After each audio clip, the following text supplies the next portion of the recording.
महाराज, जमींदार ने थोड़े से धन के बदले मेरा खेत हड़प लिया है। मैं एक गरीब किसान हूं, सालों से अपनी जमीन पर मेहनत कर रहा हूं। पिछले मौसम में फसल बर्बाद हो गई थी, इसलिए मजबूरी में मैंने जमींदार से थोड़ा सा कर्ज लिया। बीज लेते समय उसने मुझसे एक कागज पर अंगूठा भी लगवा लिया। अब वह कहता है कि खेत उसका है। महाराज, मेरे लिए वो जमीन सिर्फ खेत नहीं, मेरी रोजी रोटी, मेरी इज्जत और मेरी मां जैसी है। मुझे न्याय चाहिए महाराज।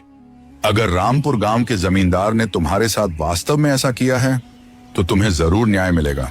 इतना कहकर राजा विक्रम ने एक सिपाही की ओर इशारा करते हुए कहा, इस किसान के साथ तुरंत रामपुर गांव जाओ और जमींदार को मेरे दरबार में हाजिर होने का आदेश दो। अगर वह मना करे तो उसे जबरदस्ती गिरफ्तार करके लाया जाए। कुछ ही देर में जमींदार अपने साथी बलराम के साथ महल में हाजिर हो गया। क्यों, तुमने कुछ धन के लिए मोहनलाल का पूरा खेत अपने नाम कर लिया?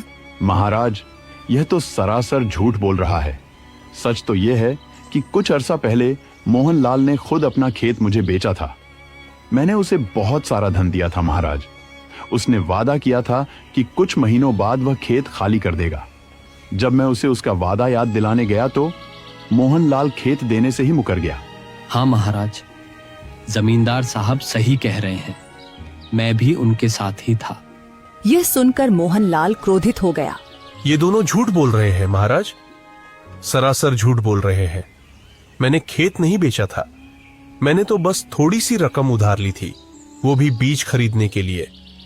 मैं अपना खेत क्यों बेचूंगा महाराज? कौन सच्चा है और कौन झूठा, इसका न्याय सिर्फ एक ही शर्त पर हो सकता है। कैसी शर्त महाराज?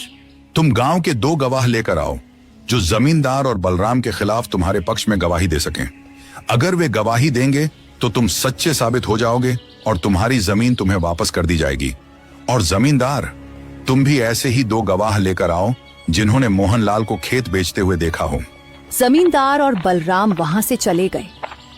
मोहनलाल भी गांव लौट आया और गांव के लोगों से मदद मांगने लगा, लेकिन जमींदार के डर से कोई भी मोहनलाल की मदद करने को तैयार नहीं हुआ। अगले दिन मोहनलाल उदास होकर राजा विक्रम के दरबार में खड़ा हुआ। महाराज, जमींदार का गांव में बहुत दबदबा है, इसलिए कोई भी मेरी सहायता नहीं कर रहा, न ही कोई मेरे पक्ष में गवाही देने को तैयार है। तभी जमींदार बलराम के साथ वहां पहुंच गया। उसके साथ मुखिया और बलिया भी थे।